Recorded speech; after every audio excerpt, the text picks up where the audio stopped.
Hello, I'm the Nostalgia Critic. I remembered so you don't have to. Let's talk about Burt Reynolds.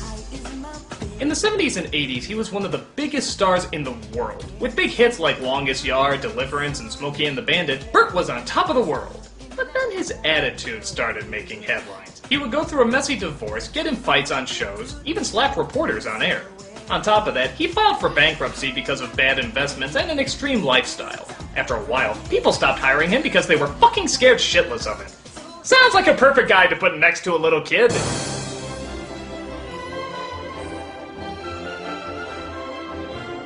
Yes, this was considered the low point in Burt Reynolds' career. A little kid wants to be a cop, so Officer Fuck the World is on the case to babysit him. The movie's so desperate, they couldn't even afford a Culkin. It's embarrassing, it's not funny. You want to see me suffer through it like the sick pigs that you are? Let's not waste any time. This is Cop and a Half. So as we hear the music to the opening credits, we can see that this is gonna be some campy, stupid shit. Listen to that. Can it get any more corny than this? It's like the opening to a 1950s film strip. In fact, I wouldn't be surprised if the Fonz himself directed the Abandoned Ship! Critics and critics first! We open with our main character named Devin. He's a little boy who's totally obsessed with being a police officer, to a point where he plays it all the time with his friend. Freeze, dirtbag! Get out of here! I'm history. When did they combine high school and kindergarten class in the same building? Butler thinks she's a real cop! Put me down! That calls for payback. Put me down! Dude, Sam from Clarissa Explains It All is a bit of a dick, isn't he? At least now we know where he got the money to pay for that ladder. I meant it in the nicest way. Too bad! So he gets his head dunked in the toilet and somehow gets in trouble for it. Thus he's sent to the principal's office. Do I sense, a little insolence? Lies are not explanations. I'm not lying. Every day these big jumbos come and take my money, they put me in the toilet, and hold me upside down. As you can see, Devin has been taking acting lessons that even the great Jake Lloyd would be jealous of. I have to call your grandmother. But on his way home, Devin comes across a chase scene with one of the city's most badass cops. Get your filthy butt off my car! Wow, he does a really good Norm Macdonald impression, doesn't he? Did they drop something, Quintero? Looks like drugs. It does? Looks more like my old mad scientist chemistry set. Holy shit, Doctor, we were making drugs? Why do you think I'm so manic all the time? That ain't mine. You know who I am?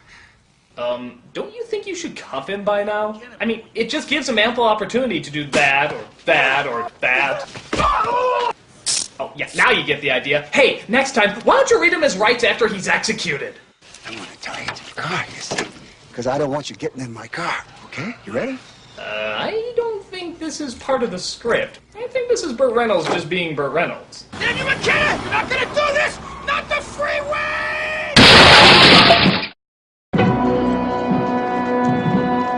So Devin, who, of course, has no parents and lives with his grandma, has plenty of free time to notice one of the cars Reynolds was chasing and calls the police.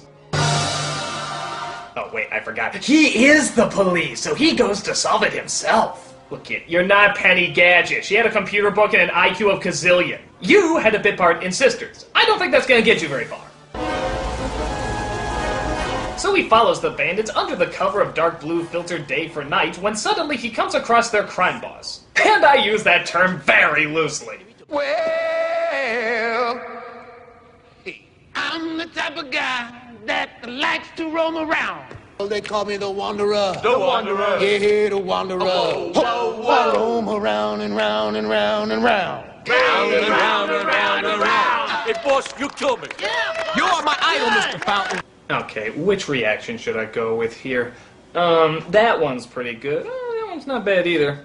No, I think for this one I'm gonna go with number 2. The what the truckload of Christ look. Yeah, this is the crime boss they follow, the head of this division's mafia. I guess I shouldn't be too surprised. It is Henry Winkler directing it, so I guess it figures they jumped the shark pretty fucking early in the game. Ooh. Joe, there's a fish in here.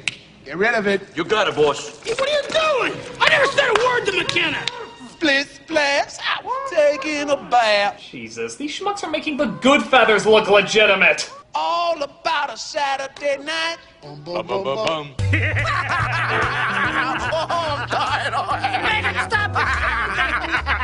Get him out of my face. Devin does see a henchman get murdered and writes down the license plate information. This means he's considered a witness by the police department. But there's just one little catch with that. You need me to testify and identify, right? Yes, I'd like to cut a deal. he wants to be a cop.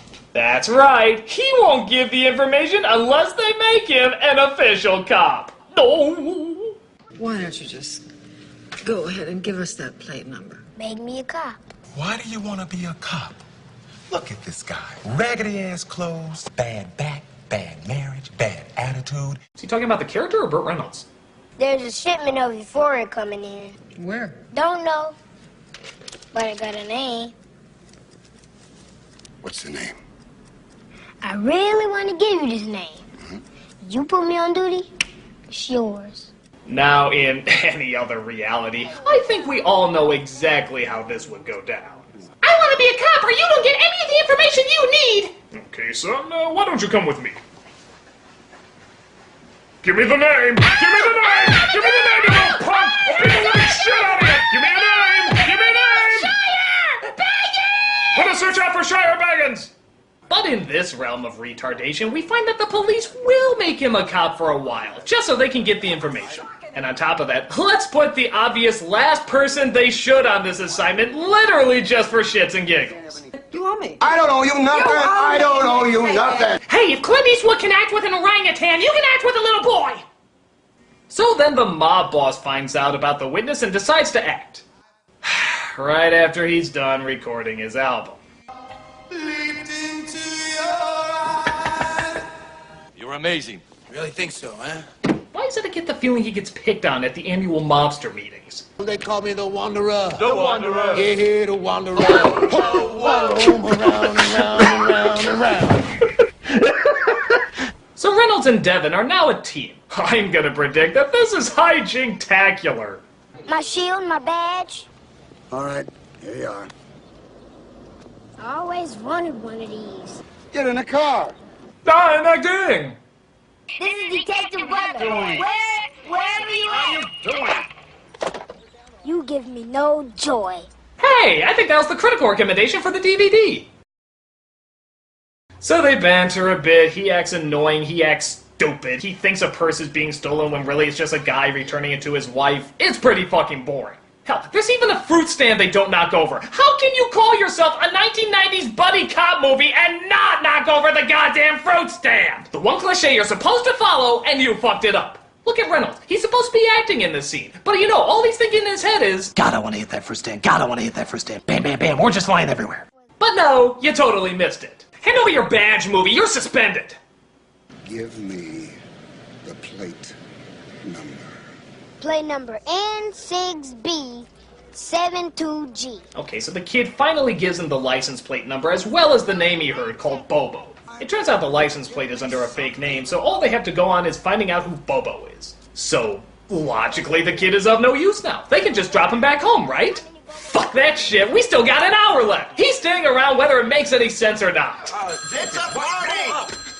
I'm listening to you. You're letting the kid answer the phone? What the fuck's wrong with this police station?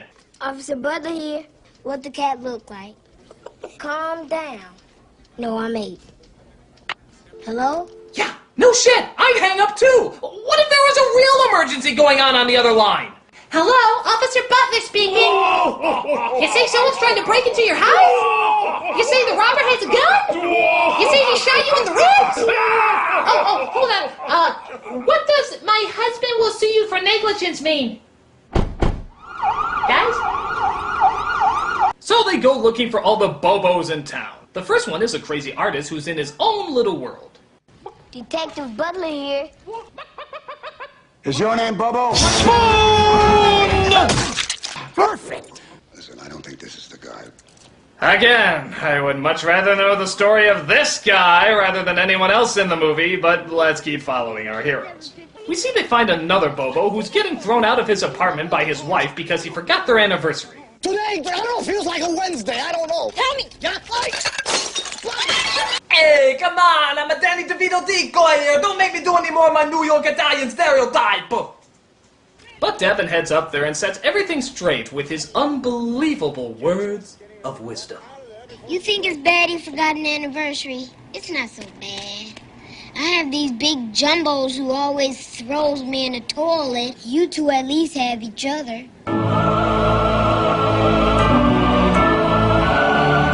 Yeah, you may be right. Bobo, start up the stairs. Oh, great Devin Lama. Feed us more with your enlightenment. Hey, I'm from outer space. So Devin is dropped off at his home, but finds the mob bosses there posing as a school counselor to see if he recognizes him. You recognize me? No, You haven't seen me around school, huh? no. Devin doesn't let on at first, but he eventually figures out that it's him. He does the smart thing and calls the cops to let him know that he came by. So, what now? Put him and his grandma in the witness protection program? Well, how about giving Devin a sleepover with Burt Reynolds and keeping Grandma in the exact same fucking location? No wonder they haven't solved this case yet. These cops are as logical as the justice system in Wonderland. Pickled beets? Oh. Take care of yourself, Devin. I will. On November 13th, Devin Butler was asked to remove himself from his place of residence. That request came from the half-assed police department. With nowhere else to go, he appeared at the home of Dick Cheese actor Burt Reynolds. Several years earlier, Burt's wife threw him out, requesting that he never return. Can two obnoxious personalities share an apartment without driving each other crazy?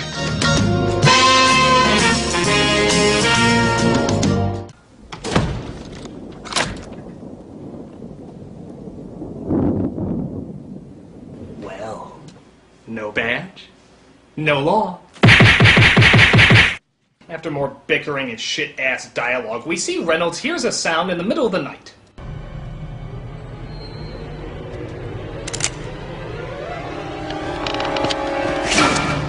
Shoot him! Shoot him! Shoot him! Shoot him! Oh God, we could have ended the movie right there! Now the world don't move to the beat of just one drum. So Reynolds decides he can't do this because, well, he's a fucking psycho with a gun. But the chief sees it different. Well, I guess the kid has gotten to you, huh? Give the kid to McPhail. He likes cornflakes in the morning. Aw, he bonded with him because he almost shot him. So another officer gets to look after the kid. One who will most assuredly treat him with much more responsibility than Reynolds did. Book him, Dano. Yes. License and registration, please, Mr. Fleming. What's going on here? Officer Butler has full jurisdiction here. Step by your car, please, sir.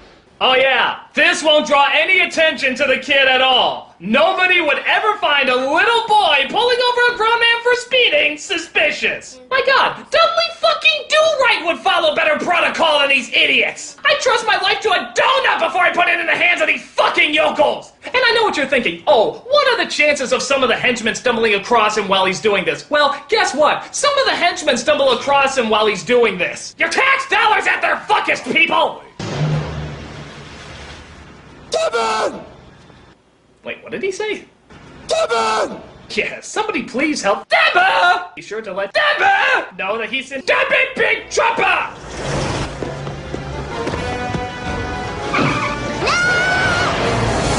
Oh no, they were gonna miss anyway.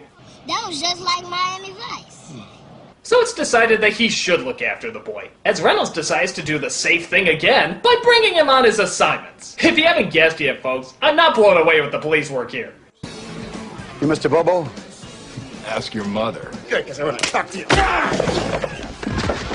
He gets in a fight with the real Bobo guy when suddenly the kid has an idea to bail him out. This is the SWAT team commander. We have you surrounded. Throw down your weapons. The police are here. Really? The people honestly thought the little kid at the microphone was a cop? That's pretty dumb. I mean, what's next? A hostage negotiation handled by a 3-year-old girl? Oh, I don't have a bid, I'm just asking. So the next day, Reynolds decides again that he's not qualified to look after the kid. I have no ping pong balls that don't go back and forth as much as he does. Are you some kind of bonehead or what? I can't handle this anymore. I cannot handle it anymore. You call this being a father? Which page are we on? Not your father? No. I am your father. I'm not your partner either. Fine. I don't want you to be my father. I don't want you to be my partner. I'm going to handle things myself. Ah, Devin.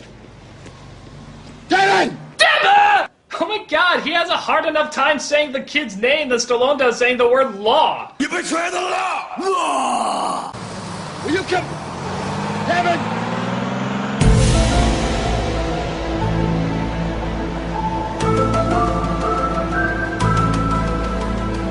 So, Devin goes to the school playground where more hitmen try to get him. You know, because a public place like that certainly won't draw any attention to an assassination. All right, everybody, sit down!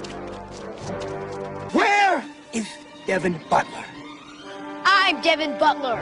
I'm Devin Butler. I'm Spartacus! I'm Spartacus! I'm Spartacus! I'm Devin Butler. I'm Devin Butler. I'm Brian! I'm Brian! I'm Brian! I'm Devin Butler. I'm Devin Butler. I'm Malcolm X. I'm Malcolm X. Yeah! Fire! Did this movie just invent the Twinkie cam?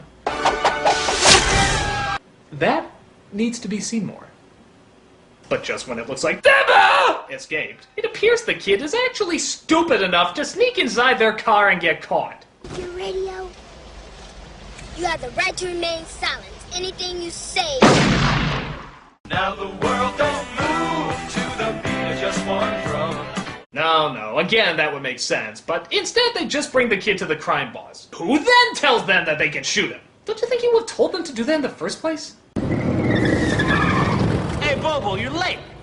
It's Burt Reynolds. It's Burt Reynolds. It's Burt Reynolds. He's half the size. He doesn't talk. It's Burt Reynolds. Oh, hey, it's Burt Reynolds. So he punches the thugs and rides the kid out on the bike. Or he walks right past the bike and entraps himself deeper inside the warehouse. Phew, I thought someone almost grew a brain cell there. Stay put. But then Reynolds suddenly realizes, duh, I have a bike! And uses that to escape, right before stealing one of the gangsters' boats. You're gonna jump the pipe.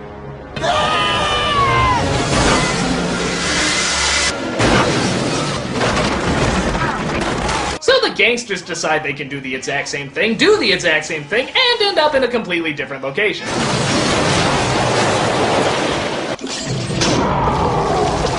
Hey! Get up! That's a lot of fish. So the cops arrest the mob boss, and we end with Reynolds and Devin taking a boat ride with his grandma.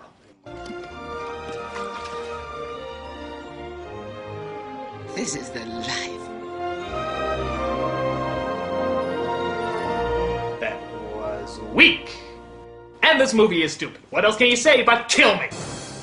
The little boy isn't very entertaining. Burt Reynolds always looks like he's ready for lunch, and the plot is every boring throwaway cliche from both kid films and cops films from the 1990s. It's a pile of ass on a pile of balls with a pile of dick. What's that make? A pile load of ass ball dick. Well, Mr. Director, what do you have to say for yourself? Hey, fuck you. I'm the nostalgia critic guy, remember? So you don't have to. Now the world don't move to the beat of just one drum.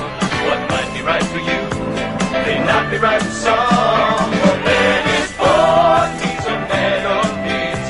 Then along come two.